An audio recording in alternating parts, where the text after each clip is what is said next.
जागते रहो।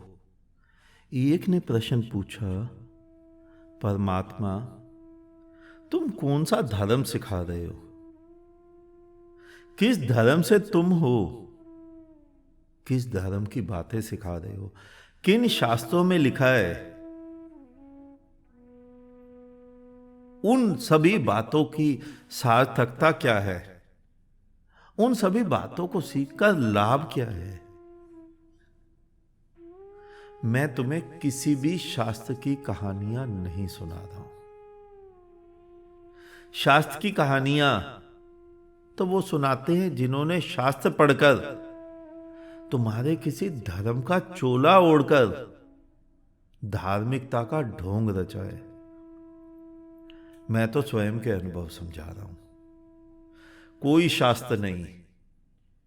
शास्त्र की तो मैं तुम्हारी घोर आलोचना करता हूं कि शास्त्र पढ़कर अगर तुम धर्म सीख पाते तो अब तक सीख ना गए होते।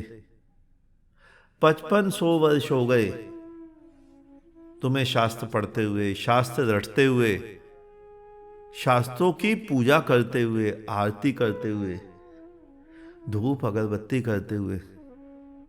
क्या सीख पाए तुम शास्त्र से? कुछ भी तो नहीं।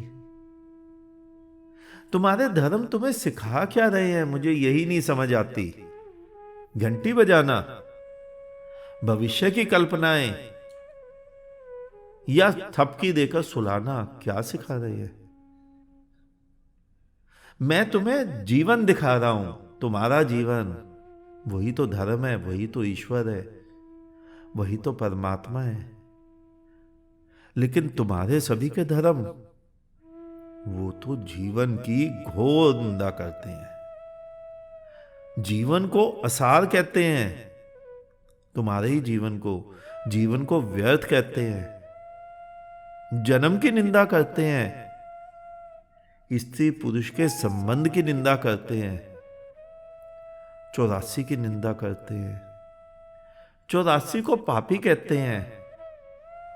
84 क्या, वो तुम्हें भी पापी कहते हैं। तुम ही तो रटते हो ना वो श्लोक, पापो हम पाप कर्मा हम। उसका तात्पर्य क्या है? तुम पापी हो, पाप कर्मों में लिप्त हो, यानी तुम्हारी भी निंदा कर रहे हैं। नरकों की निंदा कर रहे हैं कि बुरे काम करोगे तो नरक में पड़ोगे। और अच्छा किसे बोल रहे हैं? जिसे अच्छा बोल रहे वो तुम्हारे पास है ही नहीं। वो कहते हैं परमात्मा को, ईश्वर को पाना है तो किसी दूर दुनिया में जाना पड़ेगा। किसी दूसरे ग्रह पर उन्होंने ईश्वर को, परमात्मा को अपेक्षित कर दिया, बिठा दिया।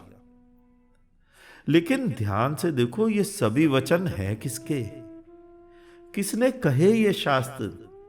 किसने 84 की निंदा की? किसने तुम्हारी निंदा की? किसने स्त्री पुरुष के प्रेम की निंदा की? किसने कहा संसार असार है? किसने कहा दुखाल्यम अशाश्वतम?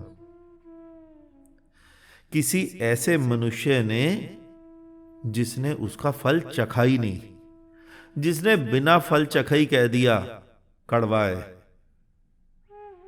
जिसने फल चख लिया इस जीवन का, वो कैसे कहेगा जीवन व्यर्थ है? वो कैसे कहेगा जीवन में कोई सार ही नहीं है? उसे तो जीवन आनंद, उत्सव, नित्य प्रतीत होगा कि जीवन एक नित्य है। तो पशु पक्षियों को देखो, फूलों को देखो, कांटों को देखो, नदियों को देखो, पहाड़ों को देखो, कोई तुम्हें रोता बिलखता दिखता है? केवल मनुष्य के अलावा। और मनुष्यों में भी वही मनुष्य है जो धार्मिक है, केवल वही रोता बिलखता है। जो धार्मिक नहीं है वो नहीं। तो किसने कहा जीवन व्यर्थ है? अगर किसी भी बुद्ध ने जीवन का रस चख लिया हो तो कह ही नहीं पाएगा वो जीवन व्यर्थ है। ना तो बुद्ध, ना महावीर, ना शंकर, कोई भी तो नहीं कह पाएगा। मैं भी शायद अगर संसार से भागा होता, जैसे तुम्हारे सारे संसारी सन्यासी बनते वक्त संसार से भागते हैं। तो मेरे सिद्धांत भी उन्हीं सिद्धांतों के इर्द गिर्द अपना घेरा बनाते, जो सिद्धांत तुम्हारे पहले थे। बुद्ध से पहले भी तो हिंदू धर्म था। इतिहास बताता है कि बुद्ध ने महात्माओं के कहने पर सभी उपाय किए, अन्न का त्याग किया, धूप में खड़े रहकर तपस्या की, ब्रह्मचर्य, जप, तप सभी तो किया। तो ये उपाय किसके थे? जो बुद्ध ने किए। हिंदू के ही तो उपाय थे। हिंदू धर्म ही तो था। तुम ही तो कहते हो सबसे पुराना, आदि, जब से मनुष्यता बनी तब से। तो बुद्ध से पहले भी हिंदू था। तो बुद्ध का गोला वो भी तकरीबन हिंदूवादी सोच के इर्द गिर्द बना है। हिंदू ने अपने ईश्वर की मूर्ति बनाई हुई थी, लेकिन हिंदू में एक धारणा ये भी तो थी कि कण कण में वो परमात्मा भी तो है, वही तो बसा है। बस यही धारणा बुद्ध ने पकड़ ली और जीवन से भागते हुए, संसार से विदा ले, परमात्मा के अस्तित्व को ठुकराकर एक नए शब्द निर्वाण को उजागर कर दिया। निर्वाण का क्या अर्थ होता है? निवृत्त हो जाना, संसार से छूट जाना, निवृत्त। तुमने एक शब्द भी सुना होगा, तुम्हारे संसार में एक शब्द है जिसे कहते हैं सेवा निवृत्त हो जाना, रिटायरमेंट, सेवा से छुट्टी। तो संसार से निर्वाण में जाना, निवृत्त हो जाना, यानी संसार के बाद अब निर्वाण में जाना, ऐसी जगह जाना जहां पुनः संसार ना हो, आवागमन से छूट जाना। और हिंदू की धारणा में भी तो मोक्ष, मुक्ति, संसार के बाद आवागमन से मुक्ति को, छुटकारे को ही कहा गया है ना। तो चाहे बुद्ध को देखो या महावीर को, शंकर को, किसी को भी, एक ही सोच के इर्द गिर्द खड़े हैं, और वो सोच है जीवन से भागना, संसार से मुक्त हो जाना, संसार से छूट जाना। बुद्ध के भिक्षु को देखो, वो भी जीवन से भागते हैं आज भी। महावीर के मुनि को देखो, वो भी संसार से भागते हैं। हिंदू के सन्यासी, उसको देखो, वो भी संसार से भाग रहे हैं। भेद कहां है तीनों में? लेकिन तुम मुझसे पूछते हो ना, मैं क्या सिखा रहा हूं? मैं तुम्हें जीवन से भगाकर परमात्मा को दिखाने का पक्षधर नहीं हूं। मैं परमात्मा यहीं तुम्हें दिखाने का पक्षधर हूं, जीवन में नहीं। परमात्मा जीवन के पार है भी नहीं। परमात्मा तो जीवन में समाया है, तुम्हारे ही जीवन में। तुम देखते हो ना, दूध में मक्खन छिपा है, तो मक्खन कहीं दूध के पार थोड़े ही है। दूध के पार हो जाएंगे, दूध को छोड़कर दूर हो जाएंगे तो मक्खन निकलेगा। ये सिद्धांत बुद्धों के थे। संसार से पार हो जाना, पार का मतलब भागना नहीं था। दूध से पार पा जाना, इसका मतलब यह नहीं था कि दूध को नाली में फेंकना तब मक्खन निकलेगा। दूध में से मक्खन निकलेगा, लेकिन दूध नहीं बचेगा। संसार में से परमात्मा प्राप्त होगा, लेकिन उस समय संसार नहीं बचेगा।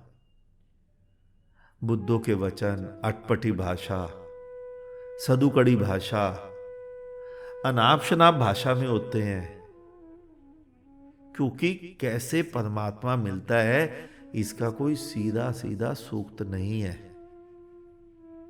तुम परमात्मा ले रहे हो, तुम गेहूं का आटा नहीं पीस रहे कि एक चक्की बनाई और गेहूं का आटा घुमाने लग गए, आटा ही पीसेगा।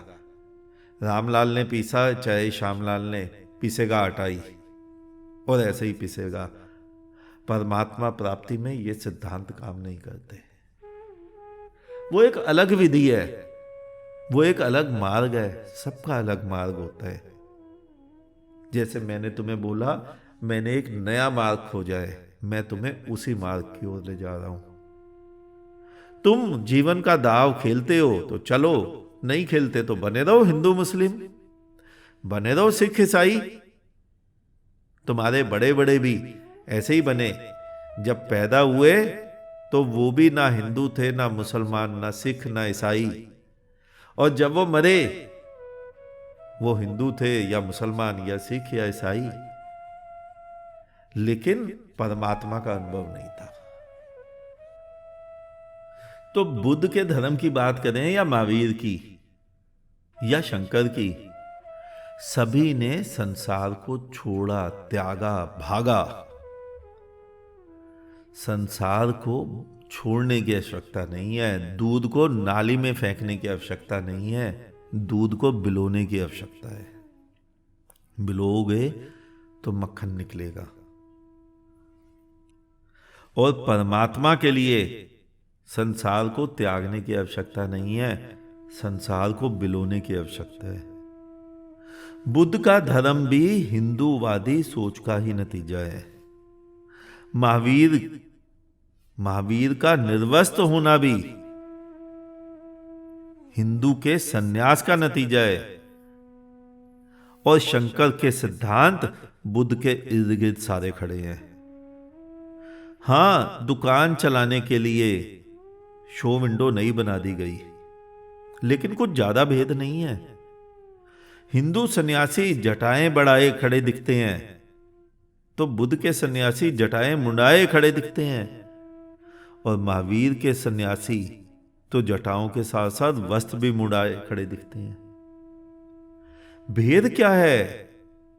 खड़े तीनों के तीनों महापुरुष जंगल में दिखाई देंगे तुम्हें, चाहे बुद्ध को लो, चाहे महावीर को, चाहे शंकर को, तीनों जंगल में खड़े दिखेंगे तुम्हें। पाओगे कि तीनों ने संसार की ओर पीठ की हुई है।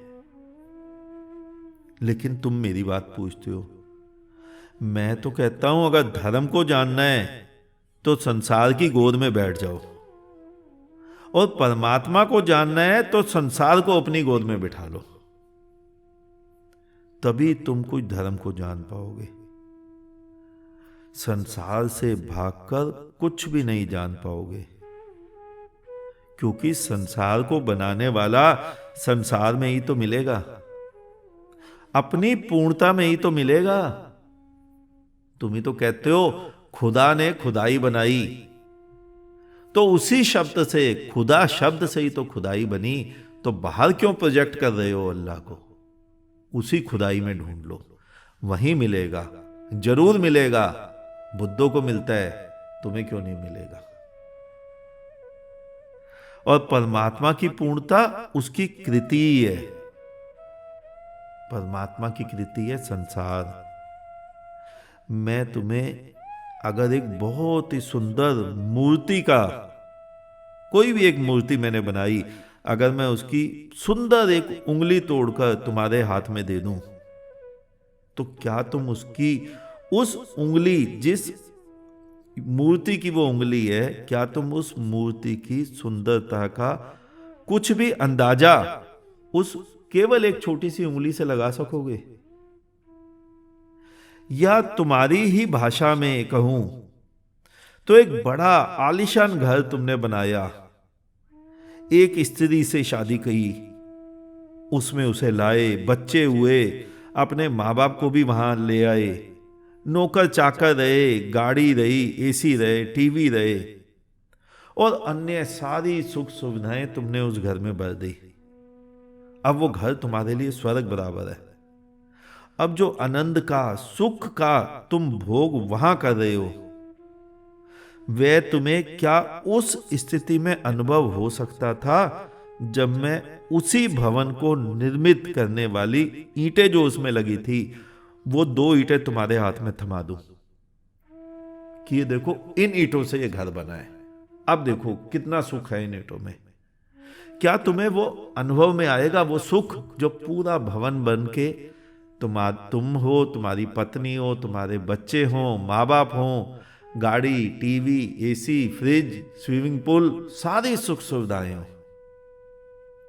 क्या उन 2 ईंटों से तुम उस सुख सुविधा के अनुभव का, आनंद को महसूस कर पाओगे? नहीं, कभी भी नहीं, कोई भी नहीं। सुख, आनंद, स्वर्ग, परमात्मा, खुदा पूर्णता में वास करता है। पूर्णता यानी उसकी बनाई हुई पूरी कृति, यानी संसार, या यूं कहें कि संसार के अच्छे बुरे सभी को मिलाकर ही परमात्मा का जन्म हुआ। उस संसार में तुम भी हो। तुम कहीं बाहर नहीं हो। तुम यानी देह नहीं, तुम जो मुझे सुन रहे हो, तुम यानी जीवन, वो जीवन जो संसार के कण कण में धड़क रहा है, जो नदियों में, नालों में, पर्वतों में धड़क रहा है, वही तो तुम में भी धड़क रहा है, वही तो मुझ में भी धड़क रहा है। वो क्या है? वो धड़कने वाला यानी जीवन। तो जब मैं कहता हूं ना कि तुम ही परमात्मा हो, तुम ही ब्रह्म हो, हिंदू का ही तो सिद्धांत है, अहम ब्रह्मास्मि, यानी तुम जो जीवन हो वही परमात्मा है। तो सत्य ही है कि तुम परमात्मा हो। मैंने तुम्हें कई बार समझाया है कि जिस दिन तुम स्वयं को एक बार देख लोगे, उस दिन रोगे, चीखोगे, चिल्लाओगे कि हाय, मैंने इतने वर्ष यूं ही गवा दिए। वो सामने ही खड़ा था और मैं आंखों पर दूसरे के चश्मे चढ़ाए खोज रहा था। तुम उसे खोज रहे हो, ये बात भी पक्की है, लेकिन दूसरों के चश्मे चढ़ाए। किसी ने हिंदूवादी सोच के चश्मे चढ़ाए हैं, किसी ने इस्लाम के, किसी ने सिख के, किसी ने ईसाई के, किसी ने बौद्ध के, किसी ने जैन के। चश्मा उतारकर नंगी आंखों से किसी ने नहीं उसे देखा। जिस दिन वो दूसरों के चश्मे हटाओगे तो हंसोगे अपनी मूर्ताओं पर कि धर्म को, परमात्मा को पाने के नाम पर हम क्या क्या किए जा रहे थे।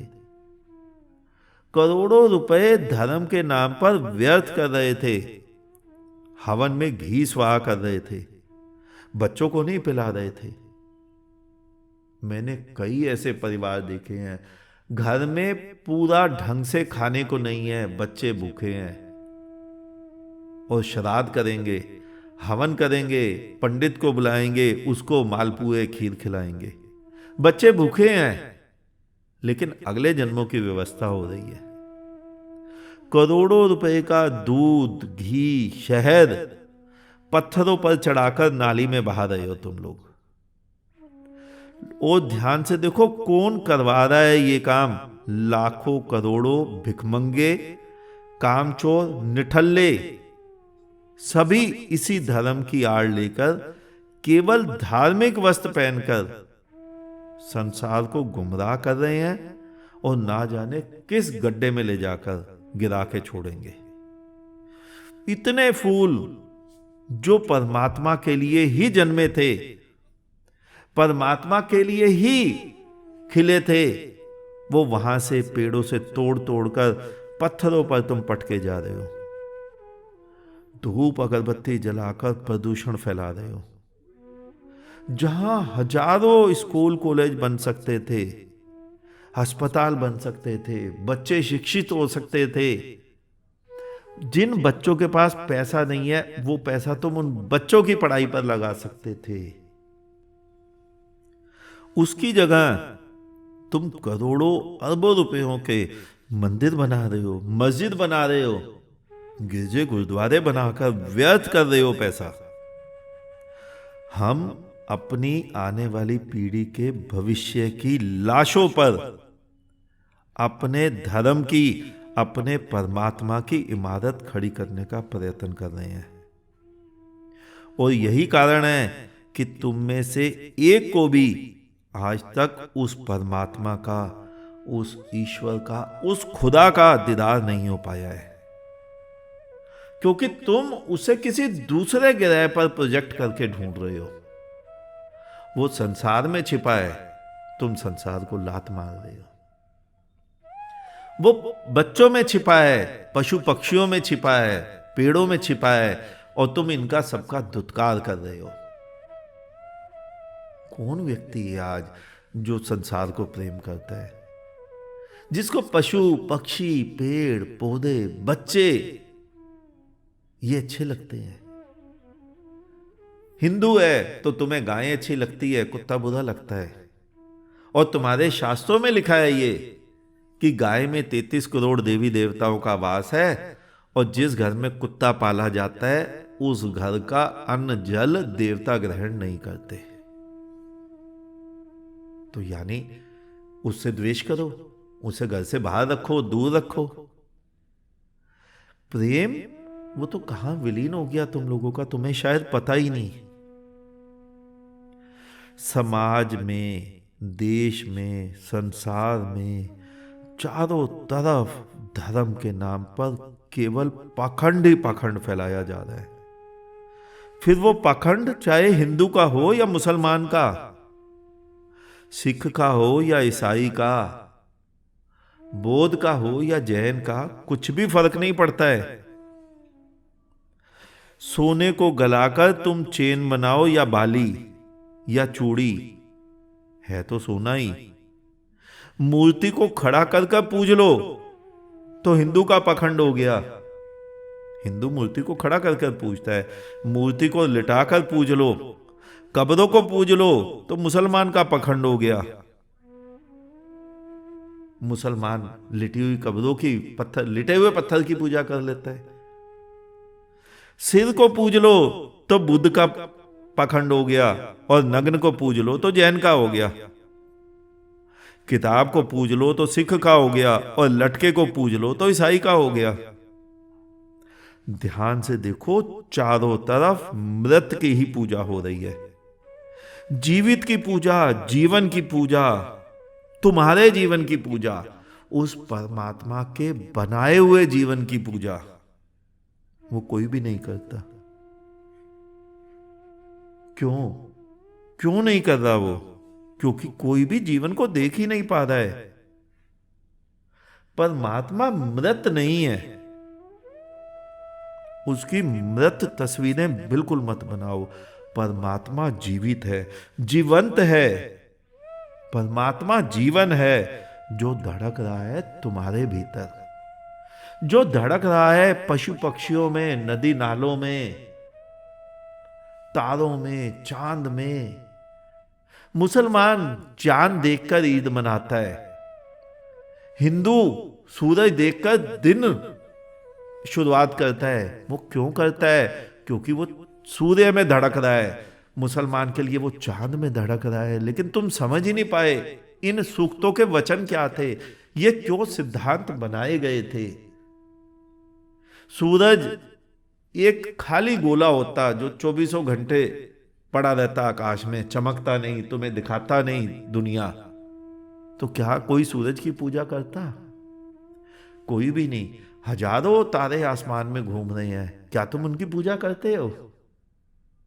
नहीं। क्यों नहीं करते? क्योंकि वो तुम्हें जीवन नहीं दे रहे।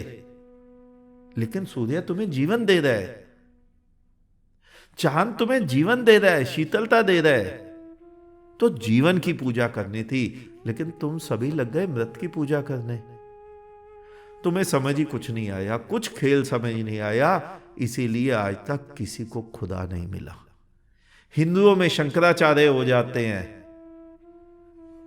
मुसलमानों में मौलवी, बड़े बड़े मौलवी, देश के मौलवी, सिखों में देश के ग्रंथी, ईसाइयों में पोप, बौद्धों में भी बौद्ध भिक्षु बड़े बड़े, ऐसे ही जैनियों में।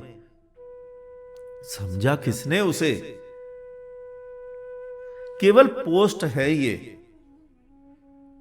पोस्ट से बौद्ध का कोई भी लेना देना नहीं है। मूर्ति से, शास्त्र से परमात्मा का कुछ भी लेना देना नहीं है, दूर दूर तक नहीं है। हाँ, अगर तुम्हें उसकी तस्वीर ही बनाकर पूजनी है, तुम्हें तस्वीर में ही देखना है, उसी को तुम सही मानते हो, तो आंख खोलकर स्वयं को देख लो, अपनी ही छवि दर्पण में देख लो, अपने ही चित्र की पूजा कर लो कि तुम ही परमात्मा हो। फिर शायद तुम्हें जल्दी समझ आ जाएगा।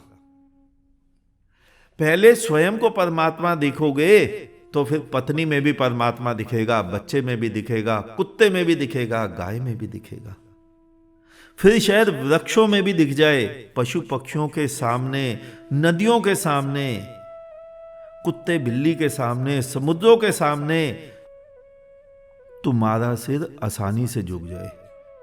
फिर शायद तुम्हें जल्दी ही इनमें नाचता, गाता, किलकारियां मारता वो खुदा नजर आ जाए।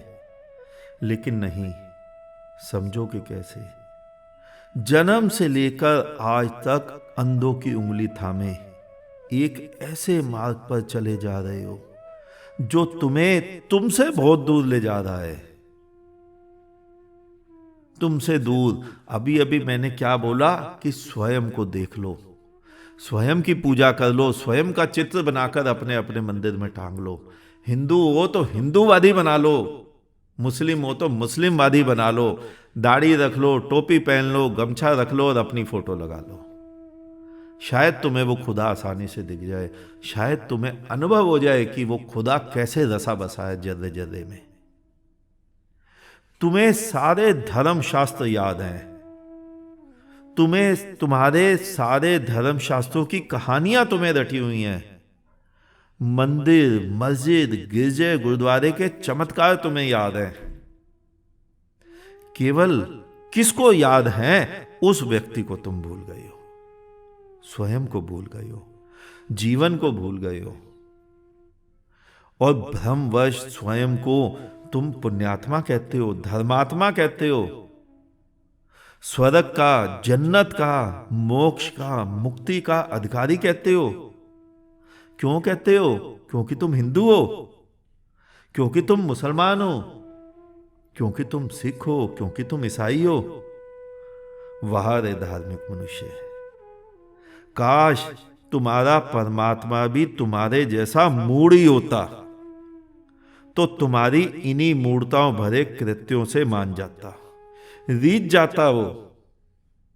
लेकिन मैं कहता हूं, अगर ऐसा ही परमात्मा होता जो इन मूढ़ताओं भरे कृत्यों को महत्व देता, जो संसार में आए नए बच्चों को, नए जीवन को, नई कपोलों को महत्व ना देता, तो ऐसे परमात्मा के होने से परमात्मा ना होना ज्यादा अच्छा है।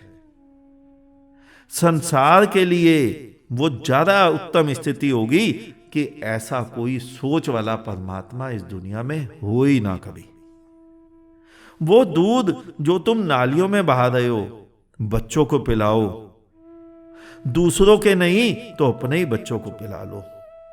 वो घी जो तुम आग में जला रहे हो, देश की आने वाली भावी पीढ़ी को खिलाओ, ताकि युवा पीढ़ी मजबूत बने, मनुष्य का भविष्य उज्जवल हो। इस धरा पर एक स्वस्थ, सुंदर, बोधवान व्यक्ति का भविष्य वो आए अस्तित्व में, उसका निवास हो भविष्य में, ना कि उन डरपोक, डरे सहमे मनुष्यों का जो अनपढ़, मूढ़ों, निठल्लों, गवारों के द्वारा नरक के भय से, यमराज के भय से भयभीत होकर जीवन को ही भूल जाता है और अपना पूरा जीवन, भविष्य के जीवन को, यानी इस देह के बाद के जीवन को ही सजाने संवारने में इस जीवन को भूल जाता है और व्यर्थ कर देता है, और पूरा जीवन डरा सहमा सा व्यतीत करता है, मुर्दे की भांति। ऐसे व्यक्ति को तुम जवान कहोगे, धार्मिक कहोगे? लाशें कभी धार्मिक होती हैं? मुर्दों की एक ही गति होती है, खाक में मिल जाना, चाहे जलाने के बाद चाहे माटी में गाड़ने के बाद। हिंदू होगा तो तुम जला के उसको खत्म कर दोगे, मुसलमान होगा तो माटी में दबा के खत्म कर दोगे। माटी में मिलना ही मुर्दे की नियति है। तुम भी अपना अपना भविष्य देख लो। उन लोगों की आंखों में जो 75-80 वर्ष के हो गए और अभी तक मूर्ताओं में ही लगे हैं, अभी तक जिनके उपाय पूर्ण नहीं हुए हैं, अभी तक जिनको परमात्मा का, खुदा का दीदार नहीं हुआ है। मैं तुम्हें जो धर्म सिखा रहा हूं वो कुछ और ही है। मैं तुम्हें परमात्मा दिखा रहा हूं और वो परमात्मा कुछ और ही है। वो धर्म सत्य धर्म है। सत्य धर्म नाम से कोई धर्म नहीं है। सत्य केवल इतना है कि तुम स्वयं को पहचान लो, तुम जीवंत हो, तुम जीवन हो। सत्य यानी यहीं आज जो तुम उपस्थित हो। जीवंत यानी जीवन, तुम्हारा जीवन। मैं तुम्हें आज का जीवन, तुम्हारा जीवन याद दिला रहा हूं। तुमने पूछा था ना मैं क्या सिखा रहा हूं, मैं क्या दिखा रहा हूं। मैं तुम्हें तुम्हारा जीवन दिखा रहा हूं। तुम्हारे सभी के धर्मों में यही तो लिखा मिलता है ना कि वर्तमान में जियो, आज जियो, भविष्य की कल्पनाएं मत करो। तो वर्तमान को देखो, और वर्तमान क्या है? वर्तमान है तुम, और वर्तमान है तुम्हारा आज का जीवन। और जीवन ही तो परमात्मा है जो ना कभी जन्मा था और ना कभी मरेगा। तुम नहीं थे तब भी ये जीवन था, करोड़ों अरबों वर्ष पहले भी था। चांद तारों में जीवन धड़क रहा था। चांद तारों में धड़कता ही तो है, तभी तो तुम पूजा कर रहे हो उसकी। हिंदू सूर्य को जीवंत मानता है, मुसलमान चांद को, तभी तो मानते हो।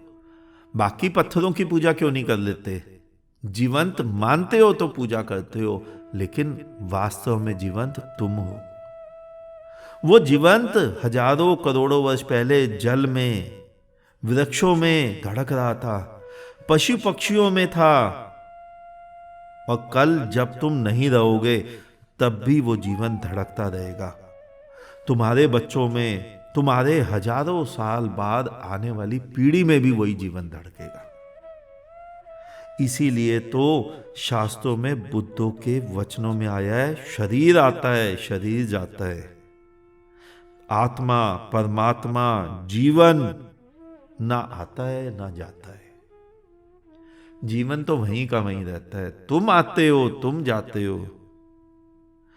जीवन शरीर को धारण कर जीवन का भोग करता है। जब शरीर जीर्ण शीर्ण हो जाता है तो जीवन दूसरा शरीर धारण कर लेता है, लेकिन जीवन वो तो वही रहता है। जीवन के खंड नहीं होते। यही तो सिद्धांत है ना तुम्हारा कि आत्मा को जल डुबा नहीं सकता, हवा उड़ा नहीं सकती, अग्नि जला नहीं सकती, आत्मा के खंड खंड हो नहीं सकते। जीवन को शमशान की अग्नि नहीं जला सकती, जीवन को जल डुबो नहीं सकता। मनुष्य डूबता है, शरीर मरता है, जीवन कहीं मर गया? जीवन तो किसी और में भी धड़क रहा है।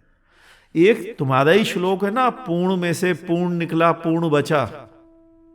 जरा इसी श्लोक को जीवन की टाइमलाइन पर अर्पित कर कर देखो।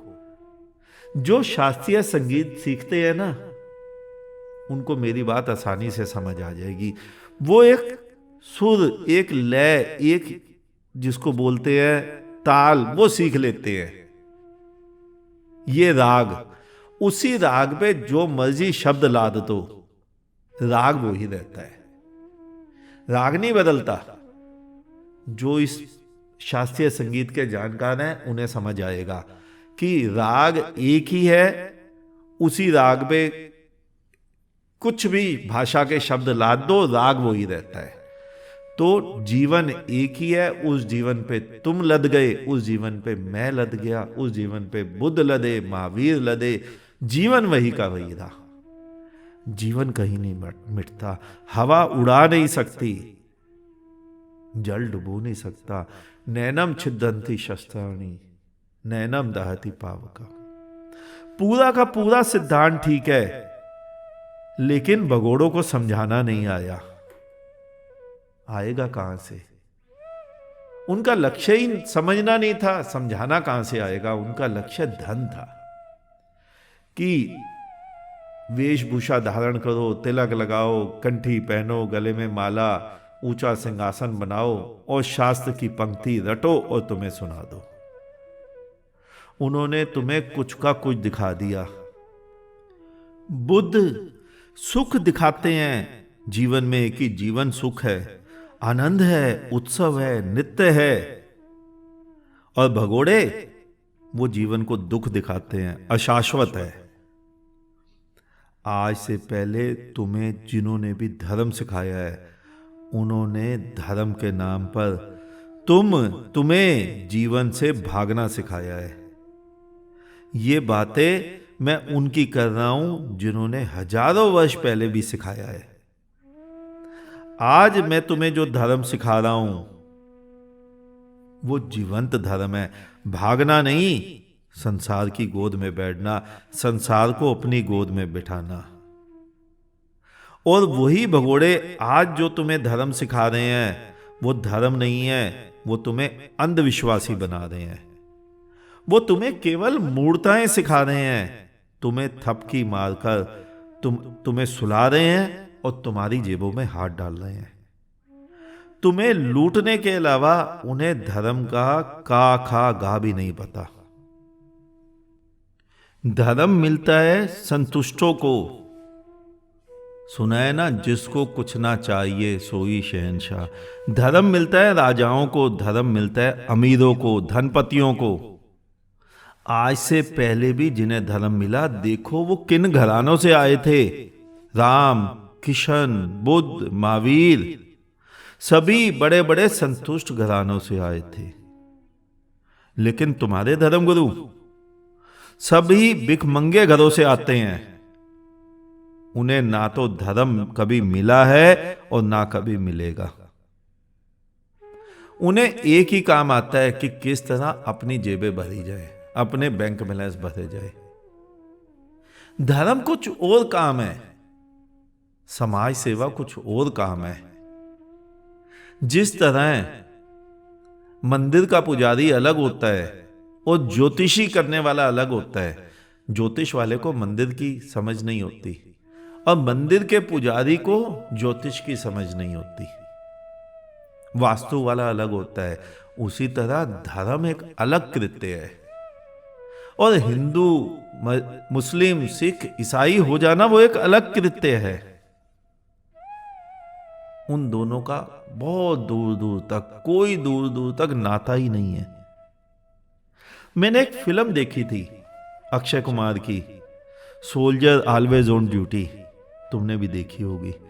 वो अंत में अक्षय जब उसको मारता है, स्लीपर सेल के हेड को, तो कहता है ना, तू सस्पेंस में भर। यही हाल है इन सभी का। ये सब सस्पेंस में ही मरेंगे। परमात्मा कहां है, कैसा है, इन्हें कभी भी ज्ञात नहीं होगा। आत्मा कैसी है, परमात्मा कैसा है, जीवन कैसा है, इन्हें कुछ भी कभी भी ज्ञात नहीं होगा। तुमने मुझसे पूछा मैं तुम्हें क्या सिखा रहा हूं। मैं तुम्हें केवल तुम्हारा जीवन दिखा रहा हूं, आज का जीवन। यहीं जियो, पत्नी के साथ रोमांस करो, बेटे बेटियों के बगल में हाथ डालकर नाचो, आनंद मनाओ, उत्सव मनाओ और जीवन को जियो। परमात्मा ने इतना सुंदर जीवन दिया है, उसका धन्यवाद करो और उसे जीना सीखो। आज जीना सीखो, जीवन को पहचानो, स्वयं को पहचानो, परमात्मा को पहचानो। बस यही सिखा रहा हूं मैं तुम्हें। मैं जो तुम्हें धर्म दे रहा हूं उसे धर्म कहो, ईश्वर कहो, परमात्मा कहो, मुक्ति कहो, मोक्ष कहो, निर्वाण कहो, या स्वयं अपना अपना नाम कहो। आज इतना ही, शेष किसी और दिन। अंत में चारों तरफ बिखरे फैले परमात्मा को मेरा नमन। तुम सभी जागो, जागते रहो।